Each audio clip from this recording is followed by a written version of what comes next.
Assalamualaikum warahmatullahi wabarakatuh. Puji syukur kita panjatkan kepada Allah Subhanahu wa Ta'ala yang telah memberikan kita limpahan rahmat, kesehatan, keselamatan, dan karunia-Nya kepada kita, sehingga kita masih bisa mengikuti kelas kali ini. Sholawat dan salam kita curah limpahkan kepada Nabi Muhammad SAW yang selalu kita tunggu syafaatnya hingga akhir nanti. Sebelumnya, saya mengucapkan terima kasih banyak kepada Bapak Abdul Aziz selaku dosen pengampu mata kuliah SDGs dan Ekonomi Pembangunan Islam yang sudah memberikan kesempatan kepada kelompok kami untuk presentasi. Perkenalkan, saya Andini Apriliani yang akan bertugas sebagai moderator dalam presentasi kelompok 9, di mana kelompok kami akan membahas tentang perencanaan pembangunan dalam perspektif Islam. Namun tentunya saya tidak sendiri. Di sini saya ditemani oleh rekan-rekan saya, yaitu ada Puan Nursinta Mahardika dan Yuwafa Solawati. Langsung saja materi yang pertama akan dijelaskan oleh saya sendiri.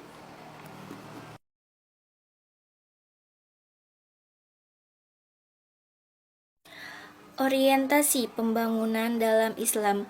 Arah pembangunan dalam Islam terbagi menjadi 3 tujuan, yaitu yang pertama, people oriented, yang kedua, maslahah oriented, yang ketiga, falah oriented.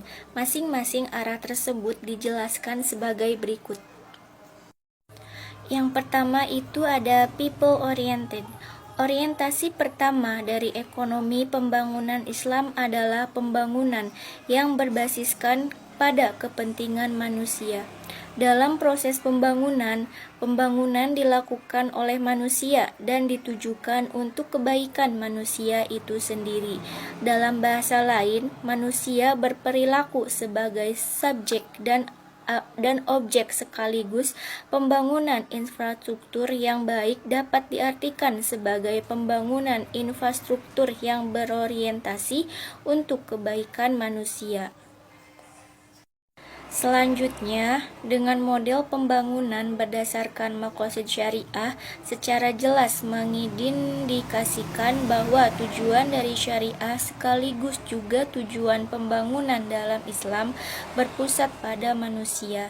Jika berkaca pada keseluruhan dimensi dari maqasid, maka dapat dilihat bahwa secara keseluruhan dimensi-dimensi ini mewakili secara utuh konsep yang dikenal dengan human well-being. Dimensi maqasid syariah tidak hanya memenuhi kebutuhan manusia dari aspek material, tetapi juga sangat menekankan pada aspek non-material seperti kesehatan fisik dan jiwa, hubungan yang baik antara keluarga dan masyarakat, serta juga ketenangan batin dan spiritual. Selanjutnya yang kedua ada maslahah oriented. Orientasi ekonomi pembangunan Islam yang kedua adalah maslahah. Ini merupakan kelanjutan dari orientasi pertama ekonomi pembangunan Islam. Setelah memastikan bahwa pembangunan di dalam Islam harus berorientasi pada pembangunan manusia, maka hal kedua yang harus dipastikan adalah manfaat pembangunan itu tidak hanya buat segelintir orang, tetapi harus untuk kesejahteraan umum atau maslahat, serta tidak menimbulkan mudarat bagi sebagian yang lain. Maslahah di satu sisi dapat diartikan sebagai kebaikan dan menghindari keburukan atau mudarat. Namun selain itu secara spesifik juga dapat diartikan sebagai kebaikan atau kepentingan umum atau maslahatul ummah. Selanjutnya saya akan memaparkan materi yang ketiga, yaitu falah oriented. Orientasi selanjutnya dari ekonomi pembangunan Islam adalah falah. Secara bahasa falah dapat diartikan kemenangan. Kemenangan dalam konteks ini adalah kemenangan hakiki, yaitu kemenangan dunia dan juga kemenangan akhirat. Berdasarkan prinsip ini, maka orientasi pembangunan dalam Islam tidak hanya mempertimbangkan aspek dunia, tetapi juga sangat mempertimbangkan aspek akhirat atau juga keridhaan Allah Subhanahu wa taala.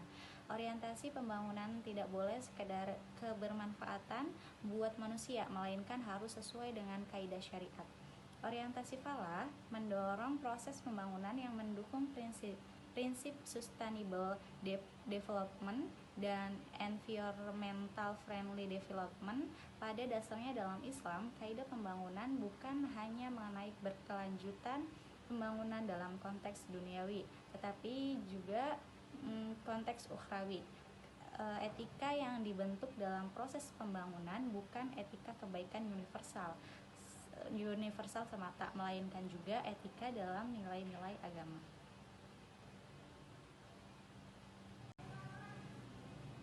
Selanjutnya ada tujuan pembangunan dalam Islam. Ada 4 tujuan utama ekonomi pembangunan Islam. Yang pertama, menjamin kebutuhan dasar manusia.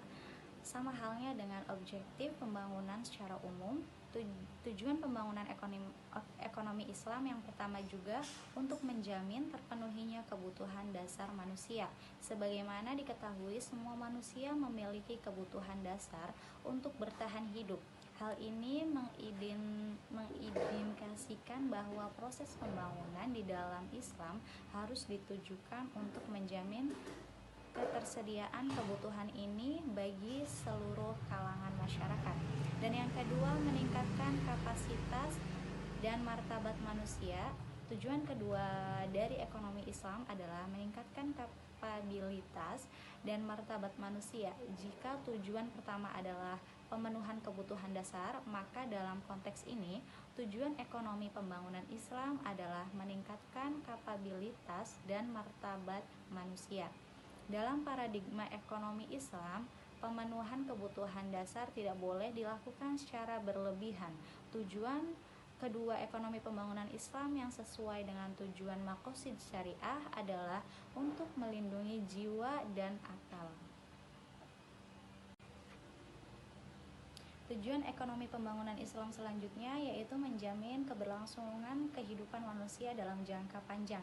Tujuan ekonomi pembangunan Islam dalam konteks ini sejalan dengan paradigma pembangunan kontemporer, yaitu pembangunan yang berkelanjutan. Selain itu, tujuan pembangunan ekonomi Islam yang ketiga ini juga sesuai dengan tujuan maqasid syariah yang melindungi keturunan. Dan selanjutnya yang keempat itu menumbuhkan dan menjamin spiritualitas. Hal ini sesuai dengan salah satu tujuan maqasid syariah, yaitu melindungi agama. Agama tidak hanya berperan sebagai pedoman, tetapi juga sekaligus menjadi objek pembangunan. Melindungi agama pada dasarnya juga melindungi kepentingan manusia. Pemenuhan kebutuhan untuk menjalankan sebuah agama merupakan bagian dari hak asasi. Selain itu, tujuan ini juga merupakan salah satu dari subjective well-being.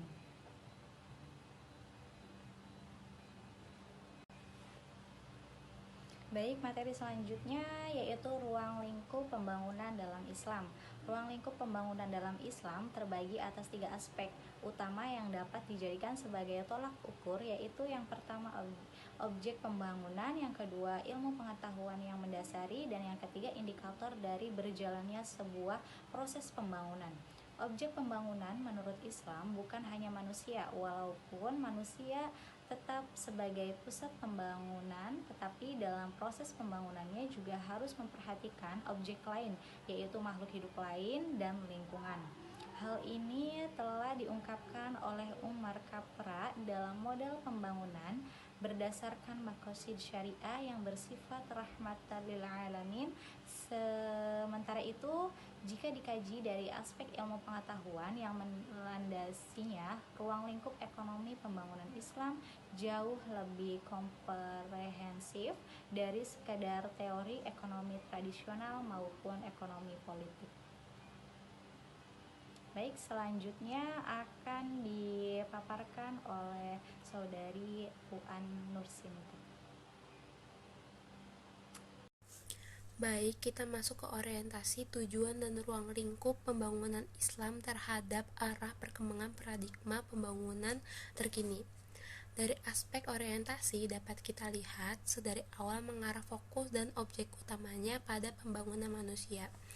Evolusi ukuran pembangunan konvensional yang pada awalnya berfokus hanya pada orientasi berupa output yang bersifat material mulai bertransformasi kepada output bersifat imaterial. Sementara itu, dari aspek tujuan pembangunan, jika dikomparasikan dengan Hukum Development Index atau HDI yang sekarang masih banyak digunakan sebagai alat ukur pembangunan, pada dasarnya tujuan ekonomi pembangunan Islam merupakan eksistensi dari ukuran umum pembangunan. Begitupun dengan aspek ruang lingkup ekonomi pembangunan Islam yang luas cakupannya. Objeknya meliputi manusia dan seluruh alamnya, suatu hal yang sebenarnya sesuai dengan isu pembangunan ramah lingkungan. Selanjutnya kita masuk ke bagian elemen, dimensi, dan struktur institusi ekonomi pembangunan Islam. Menurut Mirakhor dan Askari, elemen dan dimensi dari ekonomi pembangunan dapat diklasifikasikan sebagai berikut. Kita bisa lihat di bagian elemen itu ada individual self-development, the physical development, dan the development of human collectivity. Selanjutnya kita bisa lihat di bagian dimensi ada self-development, ada physical material development, dan the development of society. Yang terakhir ada struktur institusi.